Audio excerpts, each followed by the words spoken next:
Un cordial saludo y sean todos bienvenidos a este webcast que estamos realizando desde KPMG Venezuela y el cual hemos identificado con el nombre El fraude y la conducta irregular en Venezuela, comportamientos y tendencias. Mi nombre es Mauro Velázquez y soy socio líder de clientes y mercados y del sector de energía y recursos naturales en KPMG Venezuela.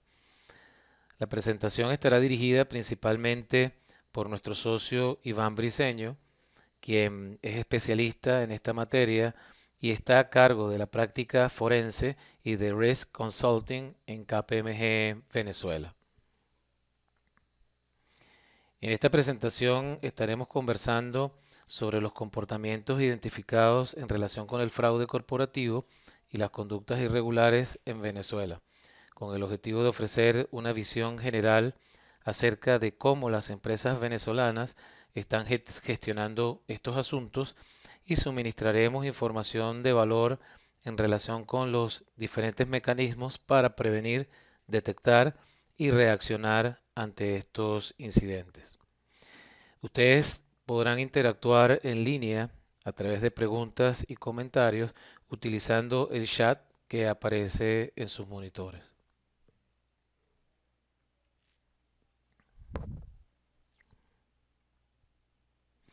Muy bien, en cuanto a la metodología que hemos estado utilizando, cabe destacar que iniciamos con un análisis cuantitativo y cualitativo de los datos obtenidos a través de dos instrumentos de levantamiento de información que hemos venido aplicando en el país desde el año 2017, relacionándolos con las prácticas líderes en esta materia con el propósito de construir, a su vez, una serie de indicadores que nos permitan visualizar de una manera sencilla, de una manera práctica, el estado actual de las organizaciones y a su vez también conocer más sobre sus esfuerzos y preocupaciones en relación a los riesgos de fraude y conducta irregular a los que están expuestos. La fuente de información inicial es nuestra primera encuesta local de fraude 2017, en la cual más de 300 líderes de distintas empresas que operan en diversos sectores o industrias de nuestro país dieron respuesta a 46 preguntas. Todo esto bajo un esquema anónimo y de estricta confidencialidad, con el objetivo de permitirnos definir un modelo de la situación local actual en este asunto.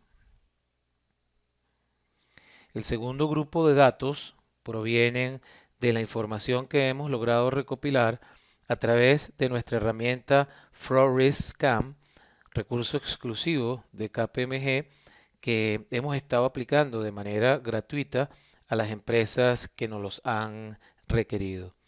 Comprende 73 preguntas orientadas a determinar en una escala entre el 0 y el 5 el nivel de madurez de las organizaciones en función de las prácticas líderes de gestión de los riesgos de fraude adaptadas a la realidad venezolana y de los distintos sectores de negocio que tenemos en el país. La aplicación de esta herramienta a un nutrido grupo de organizaciones hasta el día de hoy, organizaciones locales, nos ha permitido agrupar una base de datos de más de 1.200 respuestas para análisis, segmentación y modelaje, a la vez de brindar a las organizaciones que participan un diagnóstico rápido y, como mencionamos anteriormente, libre de costos que le permita compararse con las prácticas líderes y medir también el desempeño dentro de su sector económico, área geográfica u otro indicador relevante de nuestra población encuestada.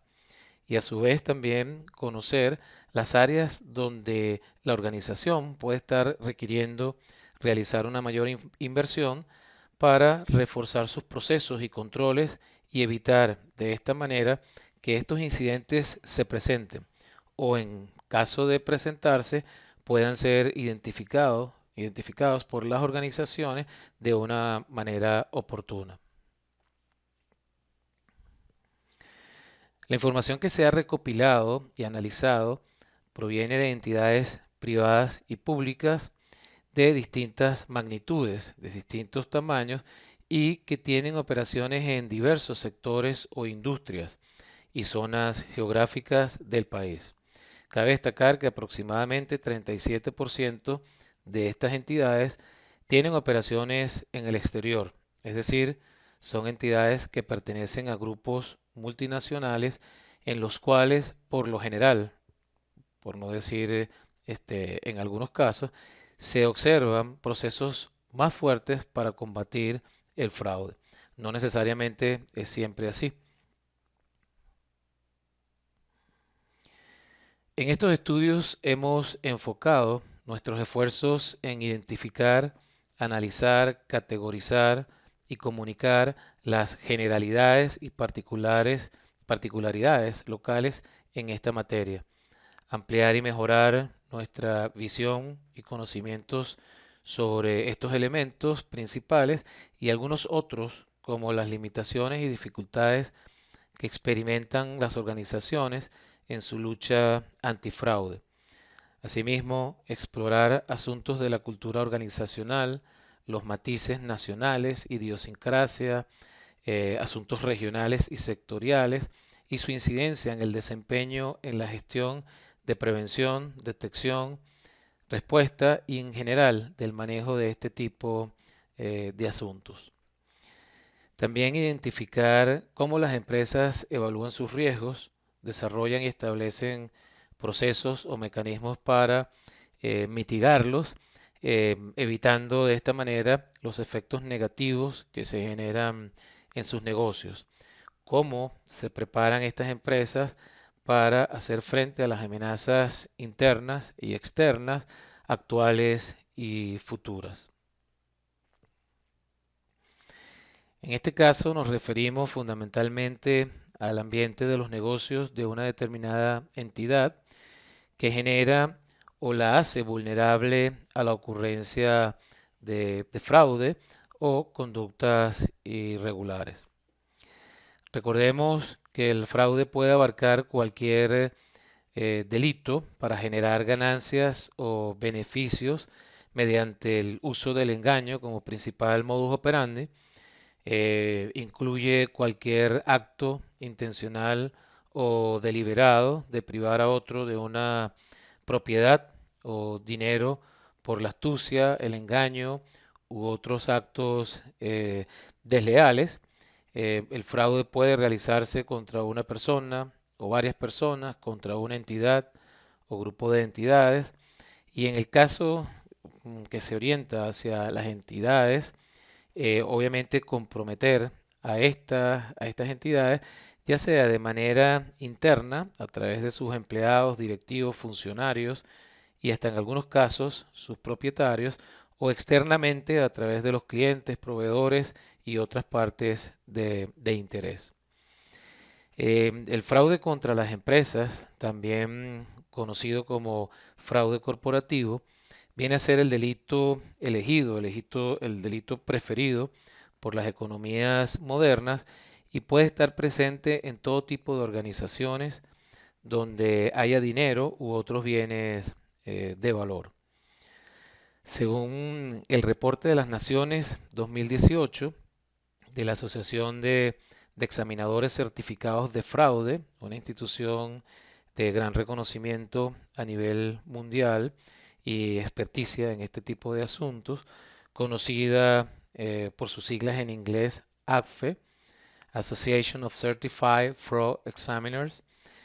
Según esta entidad, el tipo de fraude más común es el relacionado con la apropiación o malversación de activos de la empresa, quizás alrededor de un 89% de los casos, mientras que el fraude basado en la falsificación de informes financieros podría llegar a representar el restante 11% de los casos.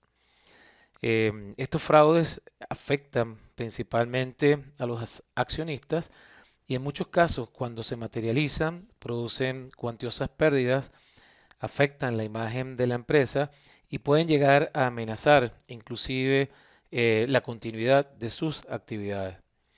Los casos de fraude corporativo se deben tratar con la mayor seriedad, serenidad y seguridad para la compañía, consultando a expertos externos cuando se considere necesario, que puedan ayudar a obtener una mejor visibilidad para preparar la mejor estrategia y resolver el problema de fraude corporativo en el menor tiempo y costo posible.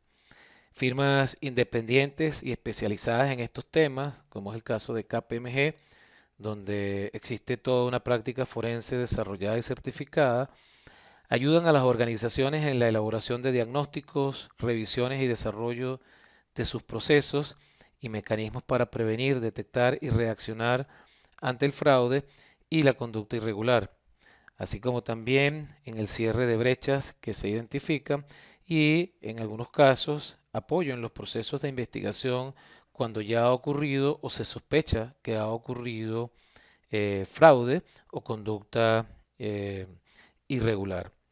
Acá aparecen los tres componentes claves de lo que se conoce como el triángulo del fraude: presión, motivación o necesidad, oportunidad y racionalización.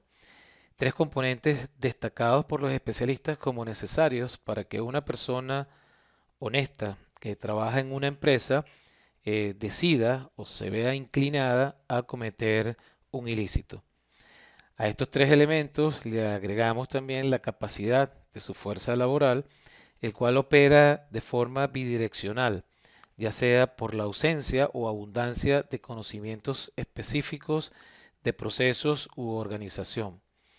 Estadísticas internacionales reflejan que en la actualidad la oportunidad está representando el motivo más relevante que provoca los fraudes. El perpetrador ya no necesita estar presionado laboral o personalmente para cometer el ilícito. Tampoco necesita mentalmente generar un proceso de racionalización psicológica. Recordemos que este último elemento es aquel a través del cual el perpetrador trata de justificar su acción. Yo hice lo que hice porque lo merecía, yo realmente merezco ganar más de lo que gano y por eso lo hice. Quizás justificarlo a través del hecho de que su jefe lo hace, él también lo puede hacer, o que el cargo en el cual está actualmente es un cargo en el cual se venían haciendo las cosas de esa manera. Distintos esquemas a través de los cuales el perpetrador trata de justificar esos hechos. La convivencia de estos cuatro factores va generando un ambiente propicio para el defraudador, por lo cual se hace necesario en las empresas constantemente revisar los procesos de negocio para asegurar mantener un sistema de control interno robusto que cierre las brechas que pudiesen estar permitiendo la ocurrencia de este delito. Igualmente es importante desarrollar en la gente el sentido de pertenencia e identidad con su organización, que cada quien sea vigilante y consciente de su rol para proteger su empresa de potenciales defraudadores internos o externos, reforzar y comunicar códigos de ética y conductas y establecer sanciones severas a quienes los infrinjan. Ahora doy el pase a mi socio Iván Briceño.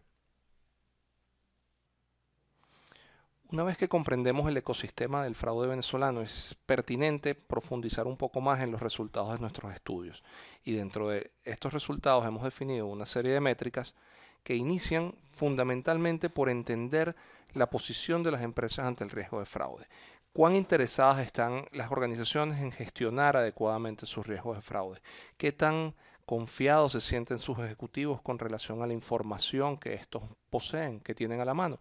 58% de los ejecutivos manifiestan conocer los riesgos de fraude o conductas irregulares a los cuales están expuestos sus organizaciones. Sin embargo, solamente el 20% de este grupo afirma que tiene información suficiente y pertinente de los riesgos de fraude o las situaciones irregulares de las cuales ha sido víctima su organización en los últimos 2 años. Otro punto relevante es también la necesidad, el interés de la organización en definir de manera clara los roles de las personas y las organizaciones o entidades dentro de la organización que se encargue de manejar estos temas, estos asuntos. ¿Quién es la persona o la organización, departamento que debe lidiar con los riesgos de fraude y de conducta irregular? ¿Cuáles son las competencias técnicas que necesita desarrollar o en las cuales se necesita formar? ¿Cómo se va a asegurar de obtener y desarrollar estas competencias y estas estructuras en su organización? Por eso es que afirmamos que es fundamental para mejorar el estado actual de cualquier entidad conocer si existe un hecho irregular, pero también trabajar en función de tener las competencias necesarias para lidiar con estas situaciones.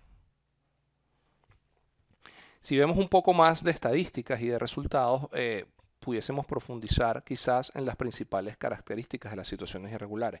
Y la tendencia local va de la mano con la tendencia internacional. Si vemos el último reporte a las naciones del ACFE en el 2018, como ya Mauro comentó al principio, la malversación o la apropiación indebida de activos es el modelo de fraude por excelencia, el más popular, y eso es consistente en el caso venezolano. Vemos que el 40% de los casos está relacionado con robo de inventario.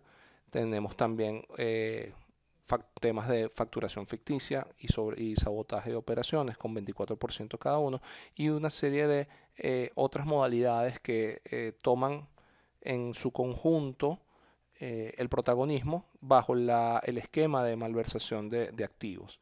En segundo lugar, vemos que nos llama poderosamente la atención los temas vinculados con el gobierno corporativo, como son los conflictos de intereses, la influencia de las posiciones de alta gerencia o de gerencia media en la manipulación o en influenciar la toma de decisiones con relación a un proveedor, con relación a una transacción, lo cual se pudiese hablar de una modalidad de soborno o de extorsión que se hace presente en el caso venezolano, conjunto con otros muchos o distintos modos operandi ya particulares aterrizados a las particularidades de cada organización participante. Desde temas como empleados ficticios, alteración de la calidad de los productos para favorecerse con las mermas y otros muchos modos operandi. Sin embargo, vemos consistentemente que los temas relacionados con la apropiación indebida de activos, la asociación o la colusión con un tercero para generar un deterioro o un daño a la organización, y el soborno y la manipulación de personas, en la influencia de personas para favorecer a un tercero, son los principales casos o los principales modus operandi que estamos viendo en Venezuela, con sus variaciones particulares en cada organización, como les mencioné anteriormente. ¿Cómo inciden estos modus operandi que estuvimos conversando hace momentos en la empresa venezolana? ¿Cuán expuesta está la empresa venezolana a esto? Sin embargo, a pesar de que no toda la empresa venezolana tiene una visión clara, una visual y una estadística robusta de estos resultados, nuestros análisis nos han permitido levantar y cuantificar ciertas cifras. Y la principal de que más nos llama la atención es que el 42% de las organizaciones que han participado han tenido entre 4 y 10 casos de fraude o situaciones irregulares durante los 2 últimos años. Eso es una cifra bastante llamativa, bastante representativa sobre cómo se está desarrollando o cómo se están viendo afectadas las organizaciones por modalidades de fraude.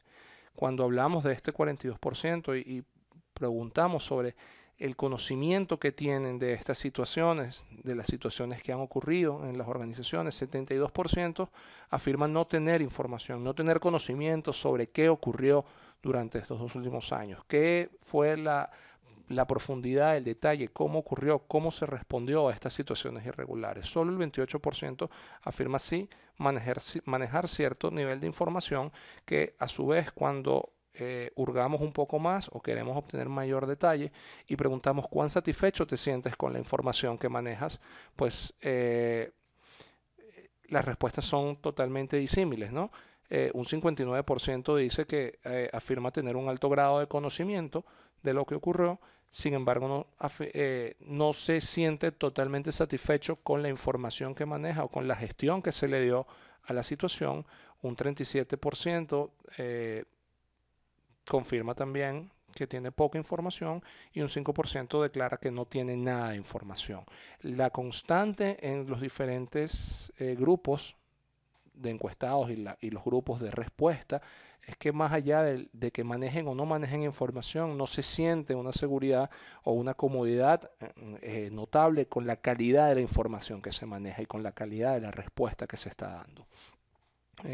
El otro elemento que nos llama la atención es que el porcentaje de éxito en la cuantificación del monto defraudado pues es bastante simétrico.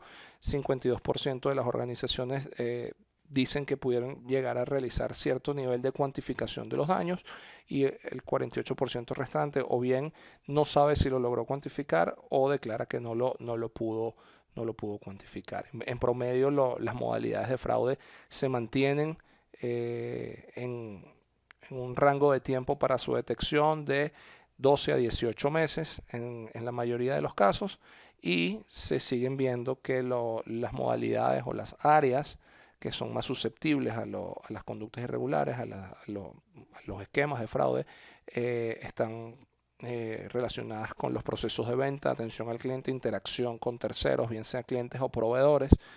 En segundo lugar, y con un 37% de las operaciones, lo que es el negocio core, principalmente en las empresas o las organizaciones vinculadas con sector manufacturero, consumo masivo o cualquier organización que maneje bien sea inventario de materia prima o inventario de producto terminado, están siendo muy susceptibles a modalidades de hurto, bien ya sea mediante robo o microrobo o la combinación de ambas, tanto con colusión con proveedores y muchos otros modos operandi particulares. Y esto pues se relaciona directamente con la afectación que tienen las áreas de almacén, las áreas de compra de diferentes tipos de organizaciones. Esto ya sí se abre un poco más el espectro de afectación no solo a las operaciones manufactureras o de consumo masivo, sino en general a toda la procura de las organizaciones que participaron en nuestra encuesta. ¿Cómo incide en la organización? ¿Cómo afecta a la organización? Pues evidentemente sabemos que esta incidencia, este impacto es negativo. El efecto negativo que genera el fraude en las organizaciones es notorio, es transparente, es tangible, ¿no? Y podemos definir este impacto negativo en dos grandes bloques de impacto. El impacto financiero, el daño patrimonial, el daño económico, el daño financiero que sufren las organizaciones y un daño intangible o no financiero que pudiese venir dado principalmente por el impacto reputacional, el deterioro reputacional, el deterioro de la marca, el deterioro de la credibilidad y el deterioro de la credibilidad de cara al público, a nuestros terceros, a nuestros clientes, a nuestros relacionados, a los inversionistas que en algún momento puedan querer estar interesados en nuestra organización, pero también a nuestra gente, el recurso interno, cómo se va deteriorando la credibilidad del gobierno corporativo y del liderazgo de la organización cuando ve que no se toman las acciones necesarias y pertinentes para responder a los esquemas de fraude. De la misma manera, es necesario para poder conocer este efecto negativo que les estoy mencionando, cuáles son las causas de la ocurrencia, qué está potenciando, qué está permitiendo que ocurran las situaciones irregulares. Y de la misma manera, hemos identificado quizás dos o tres grandes grupos. El primer grupo que pudiésemos hablar, y no quiero que se entienda como que sea una estructura taxativa, sino los tres grupos son relevantes, estaríamos hablando de lo que es el entorno de control, el entorno o el marco de referencia a los riesgos de fraude, donde hablamos de una cultura ética sólida, la ausencia de una cultura ética sólida, la ausencia de unos marcos de políticas, de procedimientos, de programas de ética, como puede ser un código de conducta, como puede ser un código de ética. El tono de la gerencia, el tone of the top, que se habla con frecuencia en el control interno, que no es más que la postura de la gerencia, el comportamiento de la gerencia de la alta dirección y cuál es su interés en abordar estos temas, su coherencia y consistencia en cómo se manejan estos temas, en cómo se responde a estos temas y el interés que le dan en potenciar también las decisiones que van a soportar toda la inversión y todo el marco de referencia que se necesita implementar para gestionar adecuadamente los riesgos de fraude de conductas irregulares. Finalmente, el último grupo de causas que pudiésemos hablar, pues hablamos de la falta de controles, el marco de control per se, la, la cantidad y calidad de los controles internos que existen en la organización, la cantidad y la calidad de habilidades, comportamientos y capacidades técnicas que tienen las personas que ocupan los cargos de posición para gestionar y manejar estos temas. Las organizaciones podemos hablar quizás de una organización de auditoría interna que tenga las competencias, que tenga la visión de enfocar y abordar los temas de fraude y que exista una metodología o una referencia a un marco metodológico que se tome como base para las gestiones y las actividades. Este último punto me lleva o me sirve de conexión a otro tema que estamos viendo en las organizaciones, que se ha mejorado positivamente su capacidad o su gestión de administración de riesgos. Vemos que con mucha alegría vemos que en promedio entre un 35 y un 45% de las organizaciones confía en que existen controles en su organización que están orientados a mitigar los riesgos de fraude, más allá de que operen, que puedan o no operar efectivamente o eficientemente y consistentemente en la prevención de los riesgos de fraude. Si hay un alivio, una satisfacción de que un buen grado o una buena cantidad de nuestros encuestados declaran tener controles internos existentes y controles internos orientados a prevenir el riesgo de fraude. Sin embargo, el alerta o el llamado a atención es que el 60% restante, por hablar en promedio, necesita implementar o mejorar los controles internos que estos poseen en cada uno de los elementos que estén asociados a la prevención, detección y respuesta del riesgo de fraude. Quizás el segundo elemento, más allá o relacionado con el modelo o la existencia de un potencial fraude, es entender el perfil del defraudador venezolano. Y podemos hablar que el defraudador venezolano es una persona del sexo masculino, con una alta probabilidad que sea del sexo masculino. El 68% de las modalidades de fraude o de las situaciones que hemos identificado, que han identificado nuestros encuestados, pues pertenece al género masculino, que normalmente tiene entre 25 y 40 años, ocupa un cargo de gerencia media o supervisión, gerencia media baja o un cargo supervisorio, tiene formación universitaria y tiene una antigüedad promedio de entre 3 y 5 años en la organización. Normalmente el perpetrador es un perpetrador interno, el defraudador en la mayoría de los casos es interno y actúa también en la mayoría de los casos, en un 51% de los casos encuestados bajo una modalidad de colusión que puede ser entre empleados, con un proveedor o con un cliente. Eso nos hace una alerta de la relevancia que tiene el atender y el considerar la gestión del riesgo de fraude con terceros, cómo estamos abordando el conocer a nuestras terceras partes, el conocer a nuestros empleados, el conocer a nuestros clientes, el conocer a nuestros proveedores. Es fundamental saber con quién estamos haciendo negocios, con quién nos estamos relacionando, pero también conocer a quienes tenemos en la casa. No quiero decir con esto que todas las personas que cumplan este perfil son defraudadores, sino que es un indicador que puede servir de herramienta para ir perfilando algún potencial perpetrador que pudiésemos tener cuando ya se van sumando alertas o como llamamos coloquialmente red flags. Es necesario también tener en cuenta este tipo de asuntos. El grado de instrucción del perpetrador, y quizás acá quiero llamar o rescatar un poco lo que comentábamos al principio en el ecosistema del fraude venezolano, cuando hablamos de la capacidad, que hablábamos que era bidireccional, la ausencia o el excedente de capacidad.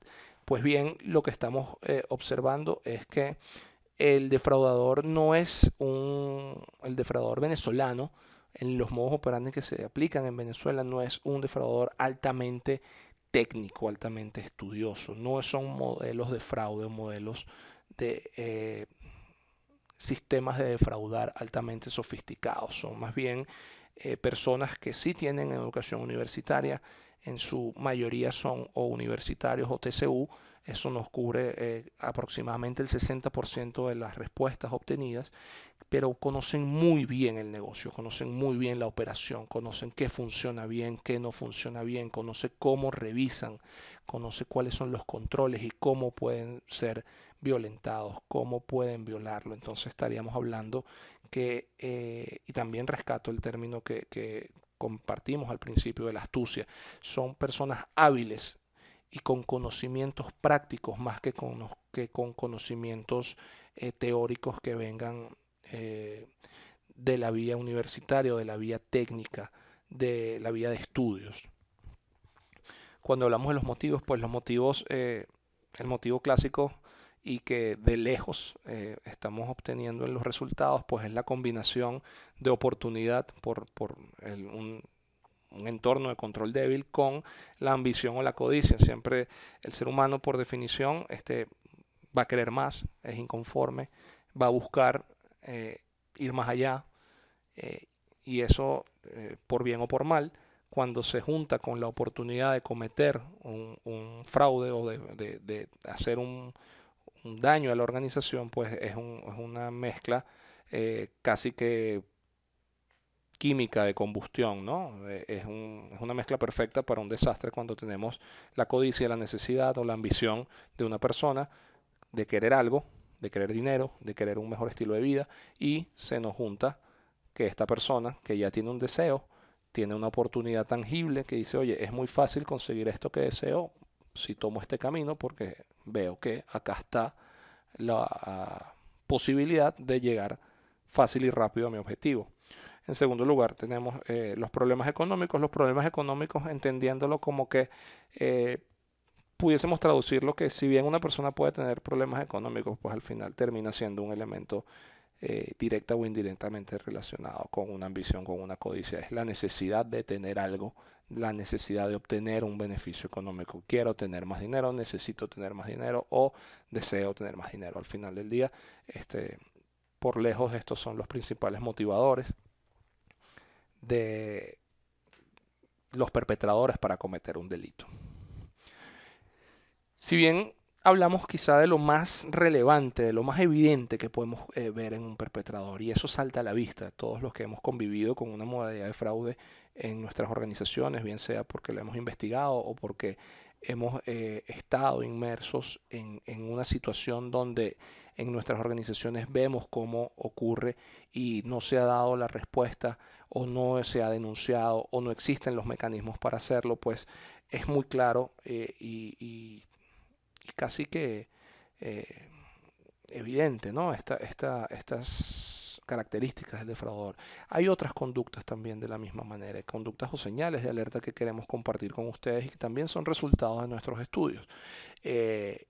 Y es un poco el perfilar de una manera retrospectiva cómo se comportaban estas personas que estuvieron involucradas en los modus operandi. También un poco esto recoge un poco también nuestro trabajo de investigación en casos que hemos tratado. Es consistente también con la estadística internacional que ya nos permite de cierta manera definir un patrón de conducta del defraudador. Y es principalmente el acercamiento, la cercanía que tienen con los terceros que al final son quienes están en colusión con el defraudador o quienes buscan estar en colusión, y también bidireccional. Vemos que hay defraudadores que se acercan a clientes para proponer el modelo, vemos que hay clientes que se acercan a empleados para proponer el modelo y independientemente de cuál sea el que dispara el modelo de fraude, es importante estar pendiente de cuándo y cómo se relacionan nuestros empleados con estos terceros, clientes, proveedores, incluso con un tercero que puede prestar un servicio a la compañía, como pudiese ser una compañía de transporte, un servicio de vigilancia, cualquier. El acercamiento inusual de alguna persona de nuestra organización con otro que no tiene vinculación directa a sus actividades laborales naturales, pues debe ser un alerta o una alerta temprana, un red flag nuevamente de cómo puede estar ocurriendo algo. También las personas que vemos que demuestran consistentemente tener un estilo de vida que va por encima de sus probabilidades y de sus posibilidades. Esta persona que quizás vemos en las organizaciones que dice, oye, quiero tener esto, y vemos que en muy corto tiempo lo tiene y sabemos que esto que quería tener pues es algo costoso, algo difícil de obtener, pues también debe ser un llamado de atención. Y bueno, y en menor proporción, personas que son muy celosas, extremadamente celosas de su información laboral, de su puesto de trabajo, de que otra persona haga el trabajo por ellos, personas que se quedan hasta tarde en la oficina sin que se les sea solicitado, personas que no salen de vacaciones y que cuando salen de vacaciones dejan toda la información bajo llave, que no tienen respaldos, que son sumamente reservadas de la información que manejan, pues ahí también pudiese haber un alerta. Y finalmente aquellos colaboradores que es público y notorio que tengan algún resentimiento con la organización, con una venganza con alguno de la organización, incluyendo sus supervisados, ¿no? ¿Cómo responden las empresas? Si ya conocimos cómo están, un poco cuál es su situación actual, quién es el defraudador, cómo lo identificaron, cuál ha sido la experiencia de ellas, es pertinente también entender cómo responden las empresas, ¿no? Y la respuesta de las empresas es sencilla, es las acciones que realizaron las empresas una vez que tuvieron conocimiento de la situación irregular. Hay respuestas variadas, evidentemente algunas nos dan satisfacción, otras nos dan preocupación. Y de todas las que nos dan preocupación, quizás quisiera resaltar en primer lugar la reacción, y defino que es reacción porque considero que no es una respuesta, sino es cómo la organización actuó en función de un estímulo que fue la conducta irregular y reaccionó despidiendo de inmediato al involucrado sin realizar ningún tipo de investigación, sino que sencillamente lo desvincula y lo retira de la organización, perdiendo un aliado potencial y una información valiosísima a efectos de investigación. Entonces, de entrada, la reacción a veces agresiva, a veces de impulso o incluso de reflejo de desvincular a un colaborador puede llegar a ser contraproducente por estos elementos que le estoy comentando. El 27% de las organizaciones, que también lo consideramos que hasta cierto punto es negativo e incide en lo que les comentaba al principio de el daño reputacional, el daño a la credibilidad de la organización, sencillamente se mantuvo en silencio, no lo comunicó, no respondió, no hizo nada, sino trató de dejarlo pasar bajo la mesa. Y pues el resultado de esta acción o inacción evidentemente es múltiple, cada organización tuvo un resultado distinto, sin embargo la percepción es que no fue el más positivo de todos los demás. 80% de las organizaciones declara que logró hacer algún tipo de investigación con recursos internos. Sin embargo, hablan de algún tipo de trabajo de investigación, algún tipo de trabajo con miras a entender qué ocurrió. No necesariamente una investigación forense que busque determinar todos los aspectos de la incidencia hasta llegar a su cuantificación y posible procesamiento legal de los involucrados. Solo 14% de estas que investigaron contrataron o tuvieron algún tipo de apoyo de un especialista, bien sea en alguna materia puntual, puede ser tecnológica, puede ser contable, puede ser técnica, en algún área específica de su investigación involucraron a un tercero especialista.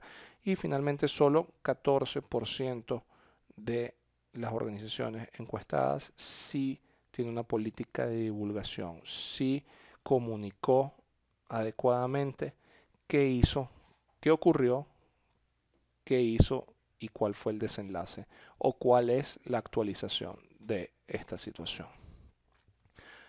Si vemos un poco más la respuesta de las organizaciones, cuando profundizamos en sus respuestas, valga la redundancia, hemos identificado, de acuerdo a los tres grandes bloques de la gestión del riesgo de fraude, cuáles han sido los principales aspectos de alerta para nosotros. Y los más grandes aspectos de alerta es que solo 6% de las organizaciones cuentan con procedimientos de debida diligencia de terceros. Y esto está bien relacionado a lo que hablaba de los modelos de colusión. Si no entiendo con quién me estoy relacionando, pues tengo una brecha súper grande de exposición al riesgo de que algún tercero pueda, por acción o por omisión, participar en una modalidad de fraude o de conducta irregular. Bien sea que participe activamente o bien sea que participe reactivamente.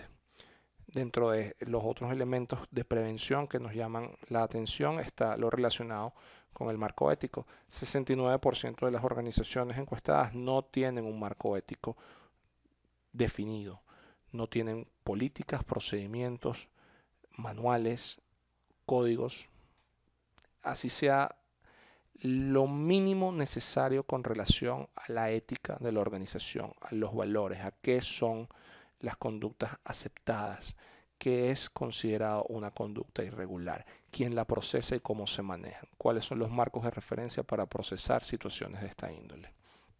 En cuanto a la detección, pues los dos aspectos que casualmente tienen el mismo resultado, pues son los mecanismos de ciberseguridad o ciberdefensa y el sistema de reportes de fraude. No hay mecanismos para identificar ni las situaciones de fraude, comunicar las situaciones de fraude, reportar anónimamente las situaciones de fraude, pero tampoco tenemos mecanismos de identificar, reaccionar, detectar ataques de ciberseguridad, que viene a ser uno de los elementos que más está preocupando a las organizaciones en la actualidad y se va incrementando con el pasar del tiempo y la dependencia de la tecnología, bien sea web, cloud o en los diferentes aspectos. Los ataques cibernéticos, los ataques, como llamamos en Venezuela, asociados a delitos informáticos, se están siendo cada día más presentes en lo que vemos continuamente en las organizaciones. Y finalmente, con relación a respuestas, pues bueno, que solo 25% de las organizaciones realizan investigaciones formales de sus situaciones irregulares. El 19% de las organizaciones está preocupada, el 81% de las organizaciones está preocupada, solo el 19% siente que tiene una estructura y gobierno y estrategia de TI suficientes y pertinentes, adecuadas a su negocio, y ninguna de las organizaciones contestó que ha tenido o mantiene alguna capacidad o alguna que tiene recursos de respuesta a incidentes cibernéticos. Han sido víctimas de incidentes cibernéticos, pero no han tenido la capacidad, es una materia nueva, no saben cómo, no han sabido cómo responder a esto y ha sido bastante costoso para las organizaciones. Cuando hablamos de costos, pues automáticamente nos vamos a pérdidas, ¿no? Y en la mayoría de los casos no se recuperan las pérdidas. Pudiésemos estar hablando que en cerca del 50% de los casos no se recuperan las pérdidas o se recupera parcialmente las pérdidas. Esto pues no nos sorprende, es coherente con el nivel de madurez que tienen las organizaciones y los recursos que manejan las organizaciones ahora, y es quizás el llamado a atención que queremos que hacer. No solo queremos recuperar las pérdidas, queremos no llegar al punto de tener que recuperar las pérdidas. Entonces trabajar en la prevención y en la detección como inversión primaria de las organizaciones en su gestión del riesgo de fraude, pues es fundamental para que evitemos llegar a un punto de tener que recuperar pérdidas. Adicional a la pérdida y al elemento financiero, pues que siempre preocupa a toda la organización porque su objetivo es generar bienestar, beneficios y riquezas para los accionistas y para su gente. Existen otras preocupaciones de las empresas y las preocupaciones de las empresas fundamentalmente están relacionadas a su capacidad de respuesta, a su capacidad y a su habilidad para gestionar el riesgo de fraude, a entender qué capacidades se deben desarrollar, a tener acceso a tecnología y a recursos que le permita desarrollar y mantener estas habilidades, que sea sostenible sus esfuerzos en la gestión del riesgo de fraude. Y bueno, y en generar también acciones correctivas que permitan reparar los daños, la capacidad de respuesta que puedan tener las organizaciones. En general, las compañías encuestadas están muy preocupadas por su desempeño y su estado actual en relación a la gestión del riesgo de fraude, el manejo de los incidentes de fraude de conducta irregular. Y quizás esta preocupación se refleja en esta lámina que hemos llamado radiografía de las empresas venezolanas o de la radiografía de las empresas con relación al riesgo de fraude. Y fundamentalmente aquí lo que vemos es que el marco ético está bien deteriorado, está muy inmaduro, como hablábamos al principio, y resalta el compromiso de la gerencia, el compromiso de la alta dirección. El gobierno corporativo de las organizaciones cada día está tomando más en cuenta estos temas. ¿Y por qué está tomando estos temas más en cuenta? Porque pues el bolsillo está doliendo. Quizás hace 5 años atrás el microrrobo no era algo ni tan pesado ni tan representativo para las organizaciones. Entonces se están dando cuenta que el fraude hace daño. El fraude hace daño y nos duele no solo en la organización, sino también en su desempeño financiero. Vemos que hay un nivel de madurez moderado en todo lo que tiene que ver con los riesgos, con el entorno de control interno, y vemos cómo se ha ido mejorando progresivamente su desempeño buscando alcanzar una mejor práctica. Donde nos preocupamos sobre todas las cosas, pues es en todo lo relacionado con ciberseguridad, como le comentábamos en las láminas anteriores, y en lo relacionado con la estructura y el gobierno de tecnología en general. Y en general ese es como la visión grande de la radiografía que estamos viendo de las empresas, ¿no? En general pudiésemos decir que están en un nivel moderado, con controles implementados que necesitan obligatoriamente robustecerse para llegar a un nivel donde haya una seguridad razonable de que estos sistemas y controles van a operar efectivamente y continuar generando bienestar y una operación sostenible en cuanto a lo que es la gestión del riesgo de fraude, de las conductas irregulares. Queremos abrir ahora un espacio para responder las preguntas que hemos recibido y vamos a tomar algunas de ellas para aclarárselas a la audiencia. Sí, muchas gracias, Iván. La primera pregunta que tenemos acá indica o preguntan, ¿qué comprende un proceso de investigación interna cuando se sospecha o ha ocurrido un fraude? Bien, en estos casos, en primer lugar, es importante definir si realmente ha ocurrido o no un fraude. A veces tenemos alarmas sobre sospechas de fraude. El primer paso que se debe dar acá es buscar confirmar si realmente ha ocurrido un fraude. Iniciar una investigación con respecto a lo que se sospecha con la finalidad inicialmente de confirmar si ha ocurrido un fraude. De haber ocurrido un fraude, es importante que la empresa se aboque a un proceso de investigación mucho más profunda y defina si la investigación la va a realizar con recursos propios o requiere el apoyo de algún especialista externo. Algunas empresas logran desarrollar departamentos, estructuras sólidas para prevenir, detectar y reaccionar al fraude. Logran tener recursos con competencias suficientes en el área forense para poder desarrollar investigaciones internas con sus recursos internos, valga la redundancia. En otros casos se requiere especialistas externos. Entonces, uno de los aspectos fundamentales es que la empresa defina si requiere apoyo externo. El siguiente paso sería, una vez que se confirma que ha ocurrido el fraude, tratar también de identificar a las personas que pudieran estar vinculadas a ese fraude. Por lo general, las personas que están a cargo tienen responsabilidad importante con los procesos que se ven afectados por el fraude. En este caso, lo que se busca es apartar a estas personas de esos cargos de responsabilidad e invitarlos también a informarles sobre lo que se ha identificado y la necesidad de que estas personas colaboren con el proceso de investigación, pero que entiendan que deben estar apartados de sus cargos. Otro aspecto importante es tratar de identificar cuáles fueron las debilidades de control interno que permitieron la ocurrencia de ese fraude, es decir, cuáles son las brechas que existen en los procesos que han permitido la ocurrencia de ese fraude. Y esto con el propósito fundamental de buscar cerrar esas brechas, de tal manera de que no continúe presentándose tal situación. Cerrar las brechas o establecer controles alternos o más robustos para evitar que se vuelva a presentar. El siguiente punto sería tratar de identificar el alcance del fraude que tanto afectó procesos, actividades dentro de la compañía.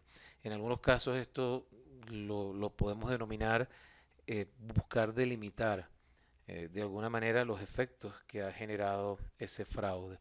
Cuán secuencial o sistemático ha podido llegar a ser ese fraude. Afectó varios procesos de la compañía, afectó solo un proceso. Eso es importante que se logre identificar dentro del proceso de investigación. Y después obviamente se comienzan a incorporar aquí una serie de herramientas y procedimientos sumamente especializados que manejan los especialistas en el área forense. Algunos de estos procedimientos llamados e-discovery, pero comprende diferentes actividades, entre ellos probablemente revisión de emails o comunicaciones entre una u otra persona vinculada con el hecho que se ha estado identificando. Obviamente en este proceso de investigación se busca cuantificar cuánto fue el efecto o el daño que pudo haber generado este fraude, establecer mecanismos para buscar la restitución del daño que se ha causado, seguir trabajando en identificar específicamente los posibles responsables.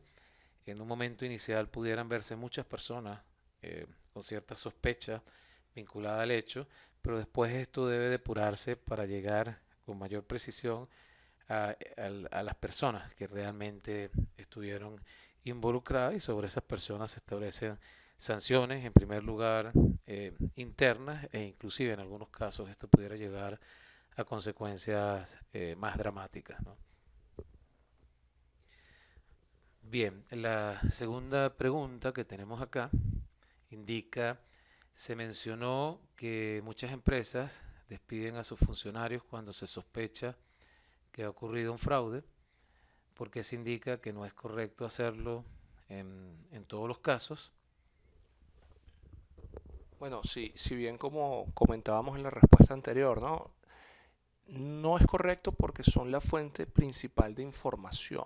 Si bien se separan de sus responsabilidades, de sus actividades naturales que venían ejerciendo, se mantienen dentro de la organización y se invita a que ellos sean colaboradores o que aporten información sobre qué ocurrió. Y esta invitación, pues evidentemente es el resultado de un proceso de investigación previo, de la aplicación de entrevistas forenses, de el análisis de información, del análisis proactivo de datos, de una serie de herramientas forenses donde se aumenta la cantidad de indicios que se tienen sobre un grupo de sujetos de interés o de personas involucradas, potencialmente involucradas, que debemos asegurar. Es el equivalente a lo que en muchos de los casos y películas hemos podido ver y se entiende como asegurar la escena del crimen. Pues en las modalidades de fraude corporativo también hay una escena del crimen que hay que asegurar y hay que garantizar que existe una cadena de custodia de la información y de las personas involucradas o potencialmente involucradas en las modalidades de conductas irregulares que estemos observando. Bien, la siguiente pregunta que tenemos acá. En algunos casos, los funcionarios de una empresa reciben prebendas directamente de terceros para que a través de sus posiciones influyan en decisiones que les beneficien, como puede ser ganar un proyecto, una licitación, lograr pagos atrasados, ser proveedores preferidos, etc. Esas prebendas benefician a los funcionarios y al parecer no afectan las finanzas de la empresa, ya que no es quien las paga. Entonces, ¿por qué se consideraría un fraude o conducta irregular?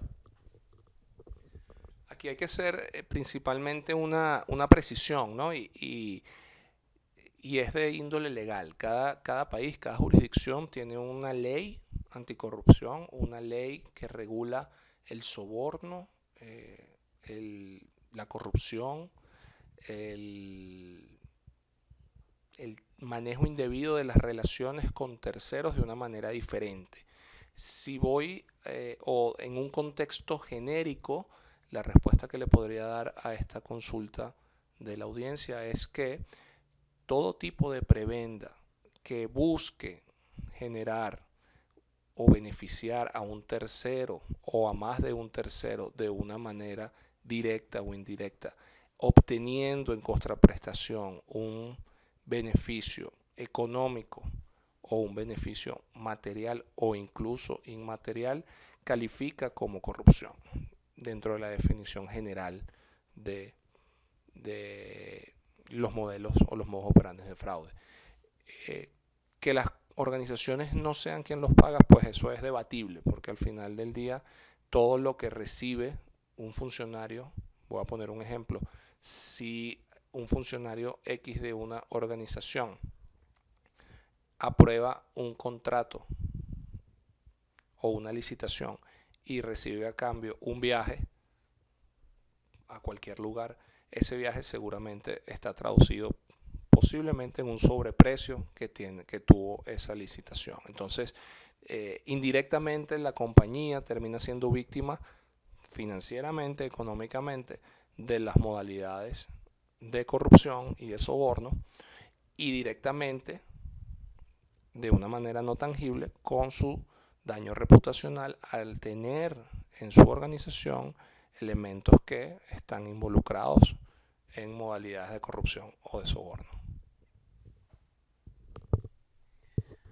Muy bien, la siguiente pregunta indica, se mencionó que la causa más relevante, alrededor del 70%, para la ocurrencia del fraude era la falta o debilitamiento de controles internos y supervisión. ¿Por qué? ¿Qué importancia puede tener un código de ética y conducta en evitar el fraude o la conducta irregular? Bien, acá tenemos una pregunta mixta, ¿no? O dos preguntas en una. Voy a responder primero la del código de ética.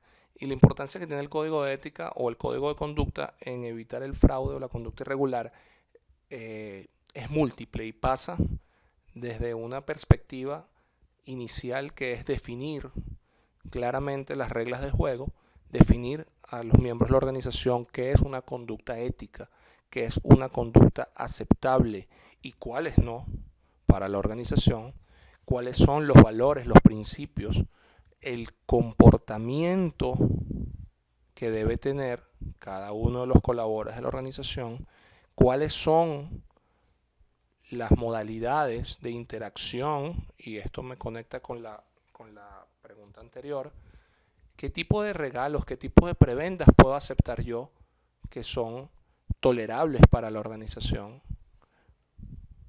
en mis interacciones con terceros.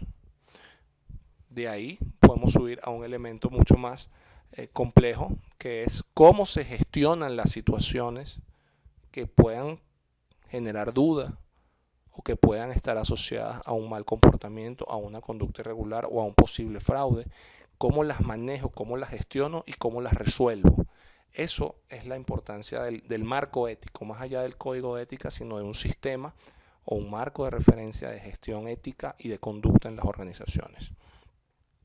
Y la segunda porción de la pregunta decía que la causa más relevante para la ocurrencia de fraude era la falta o el debilitamiento de los controles internos y supervisión. Pues sí, yo creo que es, quizás quisiera contestar esta pregunta con un símil y es, eh, quizás podemos decir que los controles internos son los mecanismos de seguridad que se tienen en algún lugar para proteger algo. Entonces, si tenemos unos mecanismos de seguridad, unos recursos que están operando, están dispuestos para prevenir, para proteger algo valioso y no funcionan adecuadamente, pues es el equivalente a no tener estos mecanismos de seguridad.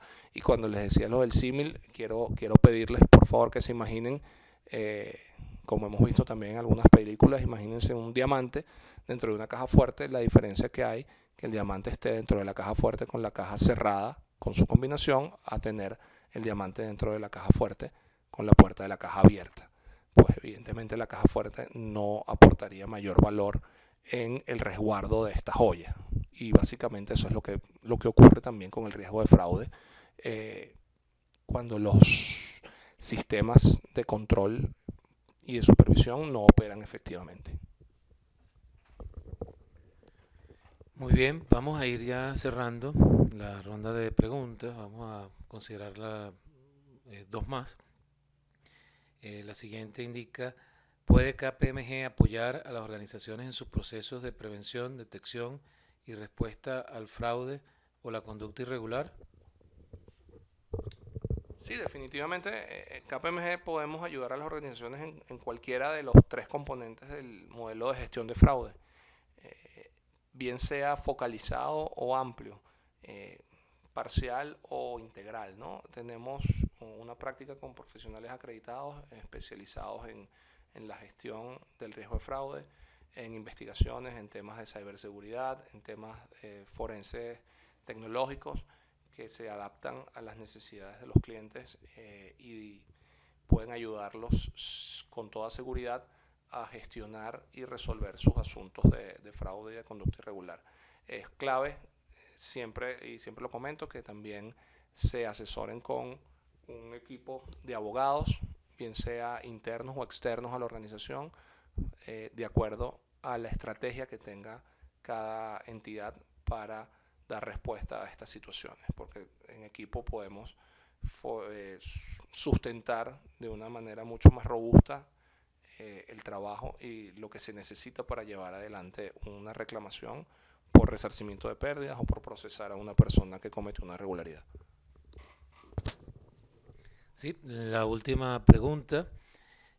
Con todo este auge y transformaciones que se están dando en el mundo, ¿qué hacer para evitar el fraude tecnológico? Eh, Quizás yo voy a hacer un comentario y cierra Iván.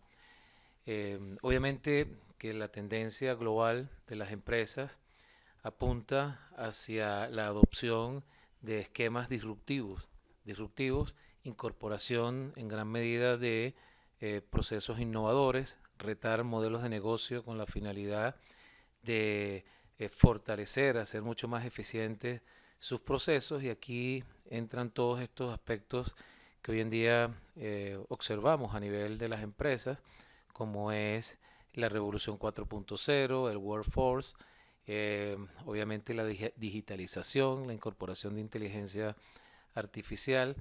Lo que consideramos importante acá es que en todos estos procesos de transformación la compañía se mantenga alerta a considerar como mínimo aquellos controles internos que, que se establecen como controles antifraude, porque obviamente buscamos procesos mucho más eficientes, quizás se reducen algunas cadenas, pero es fundamental que la empresa esté alerta a que se mantenga, sobre todo en aquellos puntos vulnerables de los procesos, controles internos orientados a el fraude.